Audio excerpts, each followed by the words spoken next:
Hi, it's Delusion Dispeller, and I'm going to talk about a few other things that my viewer had addressed, who had written to me in email. She had mentioned that she could never bring up a word negative about this person's mother. In my case, in my former marriage, I could not ever say anything negative about my ex-husband's father. As I said in the other video, his father was a very disturbed individual. Molested both his daughters, his daughter and his stepdaughter.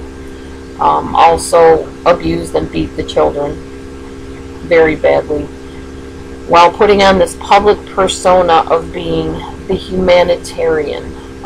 He would give things to people in need. He would paint himself to be, like my ex-husband would say, well, my dad never met a stranger, and he always took his coat off and would give it to somebody that was poor. We always saw my dad doing good deeds, while behind the closed doors his dad was beating the children and molesting them. And his mother didn't do anything. I mean, eventually the man was arrested, did his time, as my ex-husband would say. Well, he did his time, you can't criticize him. He's done, he did his time, he's a new person now. No, I'm sorry, I don't buy that. Any sign of being sorry, any sign of repentance, any compassion towards the lives he's ruined. No, nothing. Now, I have to say, when I would go over to his father's house, his father always let us leave having more stuff than we came in with. He would take knickknacks off his shelf and give them to my baby daughter. He would give me food to take home. He really painted himself to be this good Samaritan, humanitarian type person. You would not have known otherwise had you met him. I can honestly say that. I didn't know otherwise, except I knew what people had told me. So if I said anything negative about his father, like the torturing of the animals that he did and how it disturbed my ex-husband to the point where now he was abusing our own animals, I was quickly reprimanded with, don't talk about my dad that way. You should be ashamed of yourself. That's my father. You need to respect your elders, and you need to respect me. And, I heard all of that stuff. And yet, to me, this man was the lowest scum of the earth for what he did to those kids. And I was living with the result of it. That's one thing you have to remember. When you see somebody being abused and you don't step in, you not only are failing that victim, but you are failing that victim's future spouses, future family, future in-laws, whoever they may come in contact with, future children, of course.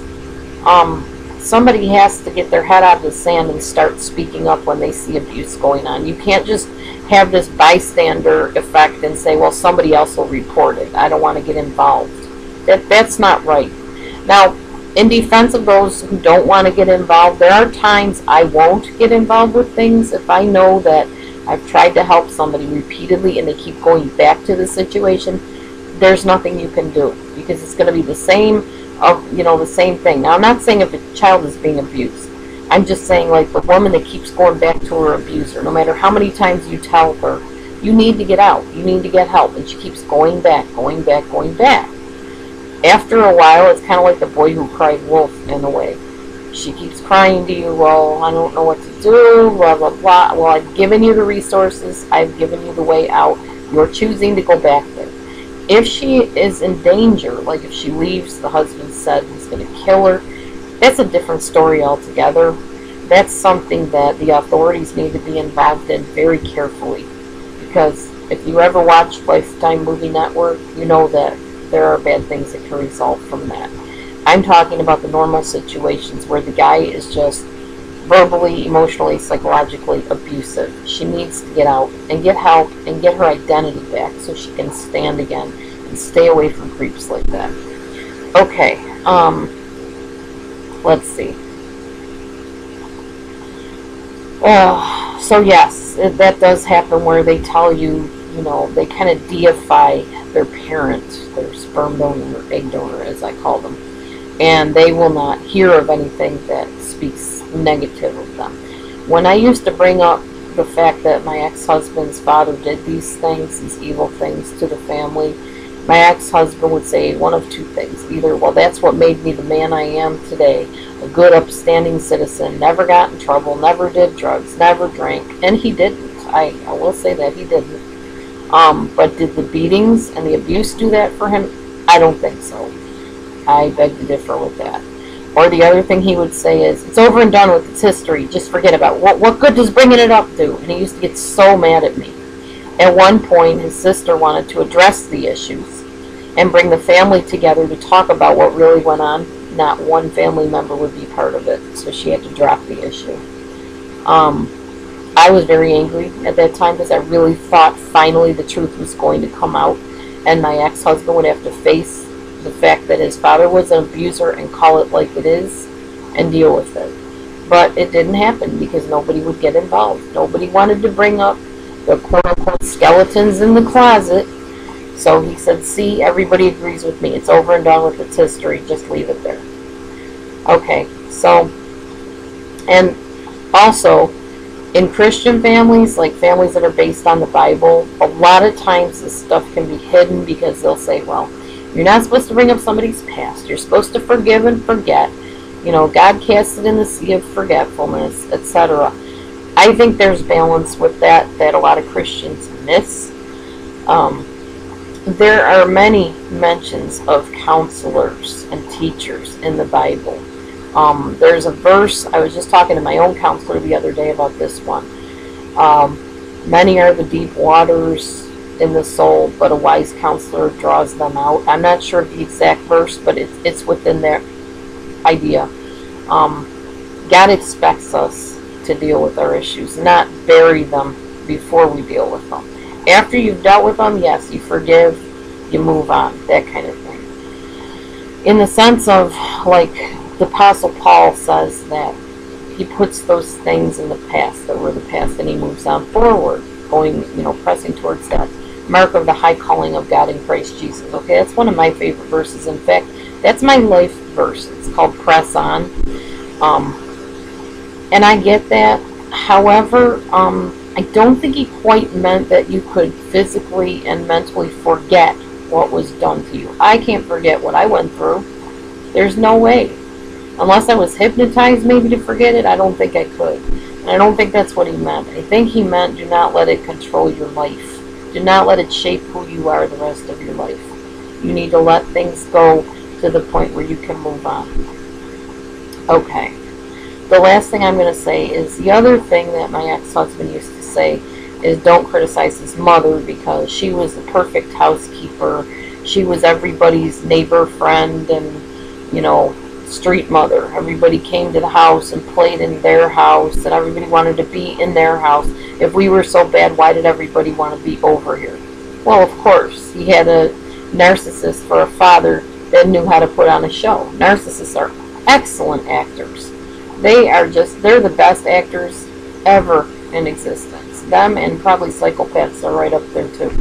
Very, very deceiving, deceptive, and convincing and conniving. So, of course, all the street children thought that was the house to hang with, hang at. But when in reality, the stuff that went on when those street children were not there, yeah, whole different story. So, my ex would often say, well, my mother found her worth in her housework. What's wrong with you? Why do you have this need to do anything other than managing your house? Now, he said this when I started making my videos on this very channel.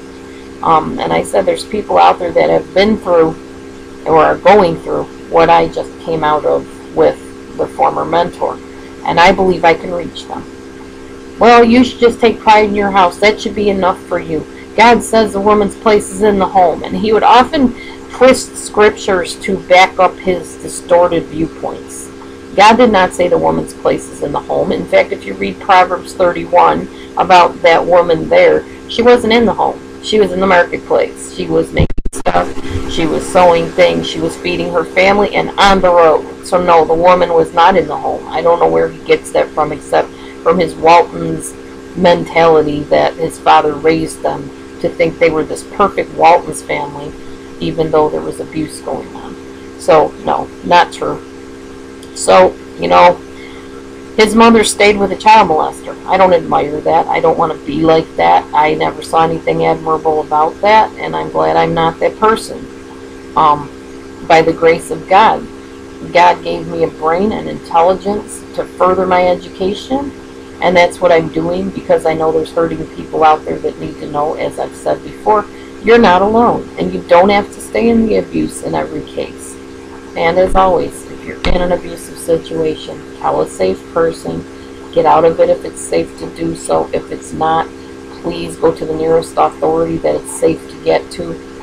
And I pray to God that they believe your story, and I pray to God that they're not in on the abuse, because a lot of times that's the case too. My heart goes out to each and every one of you being abused right now. Seriously, I say from the bottom of my heart, I lived it as a child, as an adult, and never again. I'm in a healthy relationship now, as much as healthy can be, with two humans that make mistakes and do things wrong sometimes, but always come together and make up to each other.